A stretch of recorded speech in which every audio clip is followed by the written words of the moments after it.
बिस्मिल्लाहिर्रहमानिर्रहीम। अस्सलाम वालेकुम। Welcome to my channel online remedies. कैसे हैं आप लोग? उम्मीद करती हूँ सब लोग खैरियत से होंगे। अल्लाह पाक आप सबको अपने हिफ्ज़ व अमान में रखे। मेरी आज की वीडियो मेरे उन बहनों, भाइयों, बुज़ुर्गों, बड़ों और बच्चों के लिए जिनको रात में नींद नहीं आती और रात भर जागने की वजह से उनकी तबीयत ख़राब हो जाती है। आज मैं आप सबके लिए एक बड़ी ही ज़बरदस्त मीठी सी टिप लेकर आई हूँ। इसके इस्तेमाल से इंशाल्लाह आपको बहुत ज़बरदस्त नींद आएगी।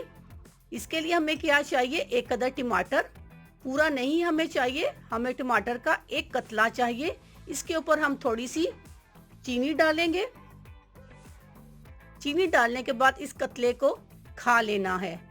इंशाल्लाह इस कतले को खाने के बाद आपको बहुत ज़बरदस्त नींद आएगी और सुबह आप अल्लाह के फजल करम से बिल्कुल फ्रेश उठेंगे। कैसी लगी मेरी आज की वीडियो? अल्लाह हाफिज़, शुक्रिया।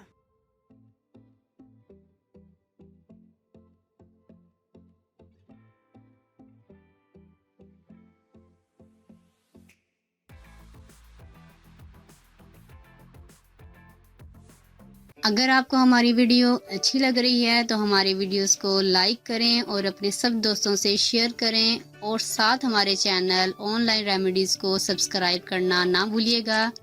मिलती हूँ मैं आपको एक नई वीडियो के साथ, तब तक के लिए अल्लाह हाफिज़।